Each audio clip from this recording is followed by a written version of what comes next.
ketahui bahwa kita belum mempunyai Panewon definitif di Kapanewon Wonosari. Jadi kita masih diampu oleh Panewon dari Kapanewon Melipar. Berdoa semoga di waktu yang tidak lama akan punya Panewon yang definitif. Kemudian kami mohonkan pamit juga Pak Panewanom sebagai Ketua PPPS Kapanewon Wonosari hari ini juga tidak dapat membersamai kita karena ada kegiatan dilanjutkan dengan studi tiru ke Kabupaten Kulon Progo, piknik mereka, Pak Buai gitu. Tidak ya. Kemudian mohon maaf juga karena sebagai PPPS di Kapanewon kami tidak dapat memfasilitasi acara Lokmin pada saat ini. Sudah dari kemarin ya, sudah 2 hari, jadi ini hari yang kedua Lokmin karena banyaknya kegiatan yang ada di Kapanewon. Kapanewon hanya mempunyai ASN sejumlah 14 orang, mengampu 14 kelurahan. Nah, dibagi sudah satu-satu saja yang pelayanan umum tidak bisa ditinggal. Jadi mohon maaf kalau semua tidak bisa tercover pelayanan dari Kapanewon Wonosari. Selanjutnya, ibu-ibu dan bapak yang berbahagia, Lokakarya Mini yang kita adakan 2 hari ini sudah dicatat hasilnya dari koordinator PLKB, dan dari Lokmin tersebut kita sudah menerima surat dari Sekretariat Daerah. Yang pertama, untuk segera melakukan rapat koordinasi PPPS tingkat Kapanewon untuk membahas tentang program kerja PPPS Kapanewon tahun 2023. Kemudian yang kedua, menyiapkan data sasaran keluarga berisiko stunting dan balita stunting di masing-masing wilayah Kapanewon. Jadi sumber data keluarga berisiko stunting bisa diambil dari data pendataan keluarga tahun 2021 yang telah diverifikasi dan divalidasi pada tahun 2022. Sedangkan untuk sumber data balita stunting bisa diambil dari data EPPGM, saya ulangi, EPPGBM, saking banyaknya singkatan di Indonesia ngantek mumet. Elektronik pencatatan dan pelaporan gizi berbasis masyarakat atau data hasil PSG pantauan status gizi 6 bulan terakhir melalui puskesmas masing-masing. Kemudian yang kedua, melakukan asistensi kepada kelurahan untuk memastikan program dan kegiatan percepatan penurunan stunting tahun 2023 yang bersumber dari APBKAL dilaksanakan tepat sasaran sesuai dengan data yang disajikan pada angka 1 huruf B tersebut. Kemudian yang ketiga, melaporkan realisasi program kegiatan secara berkala kepada Bupati Gunung Kidul, tembusan Wakil Bupati selaku Ketua Pelaksanaan TPPS Kabupaten Gunung Kidul. Nah, ini yang akan kita rumuskan bersama nanti. Tetapi yaitu tadi mohon maaf karena Pak Ketua TPPS Kapanewon belum bisa membersamai kita. Mungkin nanti di waktu yang akan datang kita akan merumuskan itu. Kemudian ibu-ibu dan bapak yang kami hormati, saat ini menurut data yang kami peroleh bahwa keluarga berisiko stunting di Kapanewon Wonosari itu masih ada 591 kakak. Kita peringkat 8 ya, keluarganya peringkat 8 se-Kabupaten Gunung Kidul kayaknya, kalau tidak salah. Kemudian bajuta atau balita stunting di Kapanewon Wonosari masih ada 377 anak. Kayaknya kalau tidak salah kita ranking 3 se-Kabupaten Gunung Kidul. Luar biasa. Itu bukan karena usaha kita kurang maksimal, enggak, saya yakin tidak. Tetapi karena penduduk di wilayah Kapanewon Wonosari juga yang paling banyak. Nah, dibanding dengan penduduk di Kapanewon lainnya, saya yakin di Kapanewon Wonosari yang paling banyak. Kemudian mengapa data ini tersaji demikian? Mungkin kalau kita petani satu persatu datanya tidak seperti itu, Ibu dan Bapak. Karena apa? Kita bekerja mungkin sudah secara keras ya. Kita bekerja keras, kunjungan juga tidak leren-leren, tetapi kita sekarang dituntut bekerja juga secara cerdas. Mengapa seperti itu?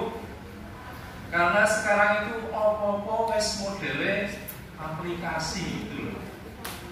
Kemudian kita mungkin wis bekerja secara maksimal dengan kunjungan ke masyarakat, tetapi masih kurang yang kita kerjakan, yaitu kita mengisi data di aplikasi. Kejadian di Karangtengah itu stuntingnya paling banyak di Kapanewon Wonosari, masih ada 100 lebih, tetapi setelah diganti alat ukurnya itu akhirnya turun drastis. Nah, berarti dalam kita bekerja tidak hanya mengandalkan kita kunjungan, tetapi bekerja secara cerdas, menggunakan fasilitas yang ada, kemudian fasilitas yang terbarukan. Mungkin alat ukurnya yang salah, atau mungkin cara ukurnya yang kurang tepat bisa terjadi. Ibu dan Bapak yang kami hormati, untuk ke depan, monggo kita tetap bekerja secara semangat. Saya yakin semangat ibu-ibu dan bapak itu luar biasa. Hanya mungkin kurang dipoles sedikit. Monggo aplikasi-aplikasi yang ada dimaksimalkan untuk diisi. Kayak penyuluhan ke calon manten, yo segera calon mantennya kon mengisi LCD. Nah itu pokoknya ditumboni, nek ora iso yo diwarai. Sing arep marai ora iso. Oh bisa gitu. Sing belum bisa nanti tanya pada saya. Nanti kita sinau bareng. Saya juga belum bisa. Saya baru di Kapanewon Wonosari baru 8 bulan jalan ini, jadi belum tahu banyak tentang TPPS di Kapanewon Wonosari. Belum pangapunten karena ya selama ini banyaknya kegiatan, terutama di pengaruh di Kundo Kabudayan itu luar biasa, sehingga banyak tersita untuk pelayanan kebudayaan di masyarakat. Mungkin nanti waktu yang tersisa kami itu waktu malam itu, jadi monggo nanti kita koordinasi bisanya malam hari, bisa koordinasi di malam hari itu mungkin bisa diagendakan. Kemudian dari hasil pertemuan kemarin dari kaluran di Kapanewon Wonosari, terima kasih semuanya sudah menganggarkan untuk penurunan stunting di tahun 2023. Harapan kami di tahun yang akan datang anggaran dari desa itu akan semakin naik. Kemudian informasi dari Forum Perangkat Daerah yang kami ikuti di Dinas Kesehatan, bahwa untuk tahun 2024 itu dana dari PIBK yang masuk untuk bidang kesehatan itu baru 30% sekitar. Ini merupakan peluang bagi kelurahan untuk mengajukan dana, khususnya mungkin juga bisa untuk penurunan stunting dan masalah-masalah kesehatan, sehingga bisa di-cover dari PIBK. Ini PIBK baru terserap 30% itu masih banyak sekali. Jadi yang selama ini pembangunan difokuskan ke pembangunan secara fisik, monggo ke depan mungkin dari kelurahan bisa menganggarkan dari dana PIWK untuk bidang kesehatan, sehingga PIWK benar-benar bisa terserap. Dan perlu Bapak Ibu ketahui pula bahwa dana PIWK itu biasanya pasti ada, pasti direalisasikan. Jadi seberapapun nek dari PIWK itu pasti direalisasikan. Karena apa? Karena PIWK itu yang membawa anggota DPRD. Jadi monggo dari kelurahan nanti segera membuat anggaran dengan basis kesehatan, peningkatan kesehatan dari dana PIWK. Selanjutnya yang perlu Bapak Ibu ketahui pula bahwa Kapanewon untuk pendanaan dari tim TPPS ini sama sekali belum ada dari Kapanewon. Jadi maka kami sering merasa risih. Kapanewon itu membentuk tim, membentuk panitia, tetapi tidak disertai dengan anggaran. Itu yang menjadi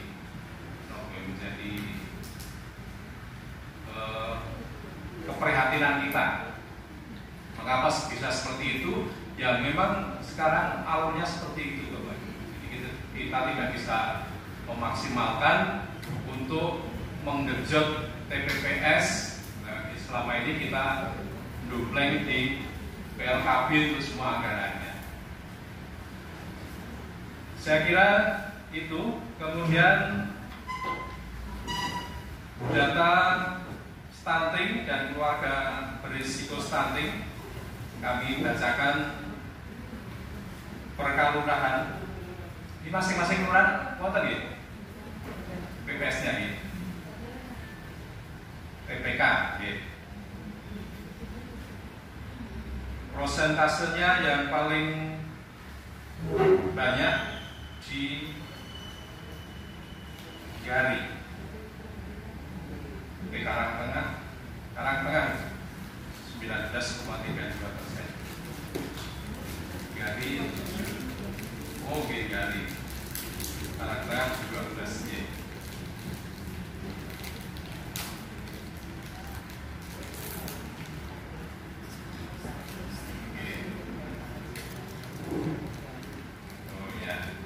Kami bahasakan ya. Untuk Kelurahan Wonosari jumlah keluarga berisikonya ada 18. Selanjutnya